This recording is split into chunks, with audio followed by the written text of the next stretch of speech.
Welcome to the Explainer. So let's just jump right in, because we're looking at one of the absolutely most fascinating and honestly relentless aspects of the artificial intelligence world today. I mean, every single time you open X or check TechCrunch, it feels like a new AI leaderboard has just been totally shattered. We are constantly hit with these massive headlines declaring that a new model has decisively beaten GPT-4 or Claude on the MMLU, or that it's set this completely new state-of-the-art standard. And the visceral feeling of this race, it's wild to watch in real time. A major research lab will drop a new technical paper, they claim that coveted first-place spot, and the entire industry just stops to take notice. But then, almost in the blink of an eye, sometimes literally just days later, an open-source model undercuts it, or a rival lab releases a completely new iteration that surpasses it. The leaderboard changes, the models are swapped around, and the whole cycle just begins all over again. It's a fast-paced race to the top of the charts with billions of dollars of computing power being optimized for the sheer purpose of holding that #1 spot. Now, at first glance, these rankings seem incredibly straightforward, right? We see a higher number and we naturally assume, well, we're looking at a fundamentally smarter machine. But let's hit pause for a second and ask a really critical question.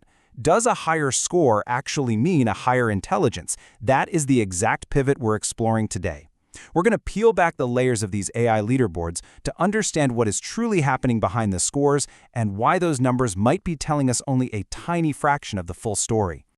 Well, to answer that, we've got to look at the very foundation of this entire technological race, the benchmarks themselves. We treat these carefully designed tests as the absolute gold standard for measuring how well a machine learning system performs. For the AI community, they're the agreed-upon arenas where models go to prove their worth. Essentially, they're just vast collections of curated questions meant to probe the limits of a neural network's capabilities. They establish a baseline of performance that developers can confidently track over time.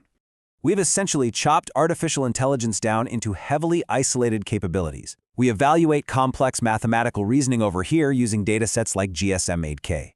We look at pure programming and code generation over there with tests like human eval. And we measure graduate-level scientific knowledge in its own completely separate silo. The whole philosophy here is to try and perfectly isolate specific skills, running the AI through a gauntlet of hyper-specific scenarios so we can quantify exactly what it knows and what it can execute in a vacuum.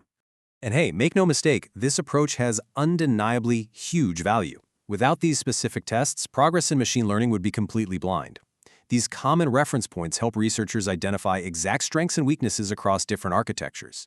This kind of exact objectivity is the currency that allows companies to confidently deploy new model versions to millions of us.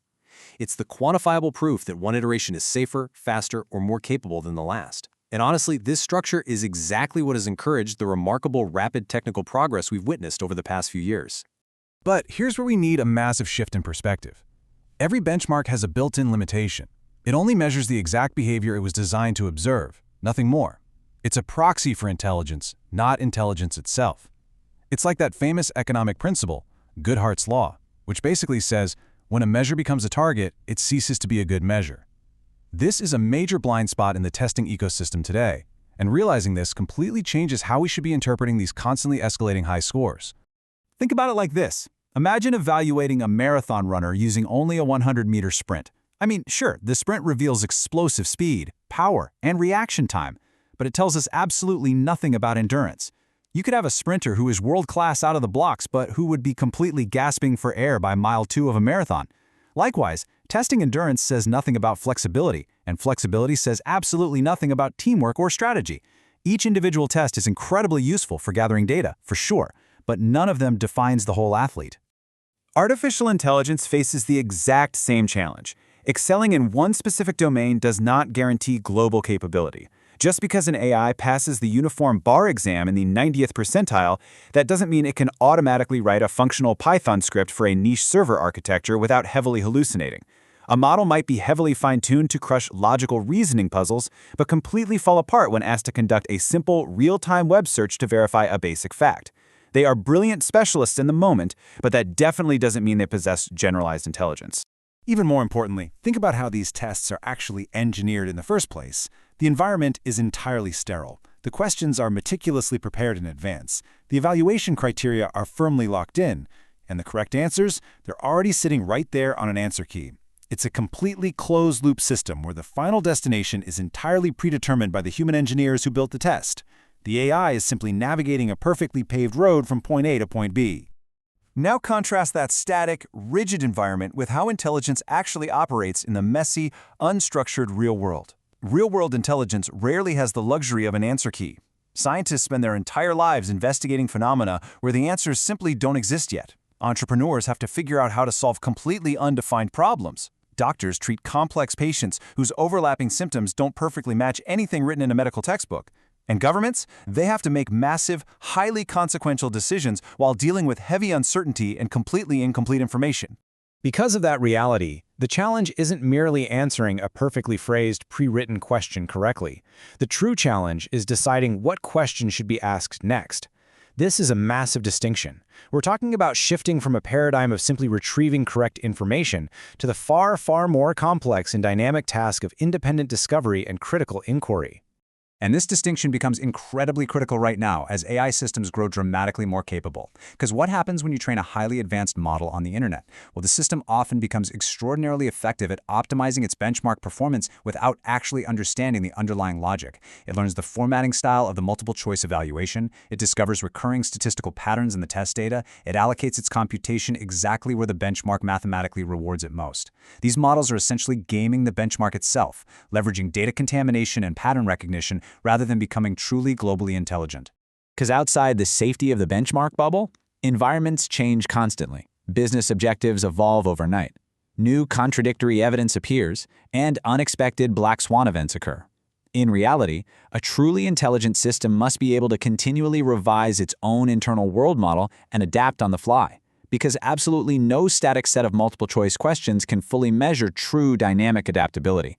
So this brings us to a fascinating framework from our sources called the energetic paradigm. It completely shifts the conversation away from our current obsession with leaderboards. Right now, benchmarks primarily evaluate the output. Did it get the final string of text correct? But the energetic paradigm evaluates the cognitive process. How did it learn, navigate, and arrive at that answer? It moves us from merely grading a final destination to deeply analyzing the underlying learning journey of the neural network. When we look at the process, we have to ask a whole new set of questions. First up, how efficiently were computational resources allocated and how much unnecessary exploration occurred? Think about the invisible energy expenditure behind an AI's correct answer. Two different models might give you the exact same perfect output, but one might have done it elegantly, while the other brute forced it with massive, wasteful search trees, just burning through immense amounts of computing power to randomly stumble upon the right response. Efficiency deeply matters as we try to scale these systems up. Here's the second vital question in this paradigm. Did the system verify its own conclusions and recognize its own uncertainty? This dictates whether we can actually trust these systems in real-world deployments.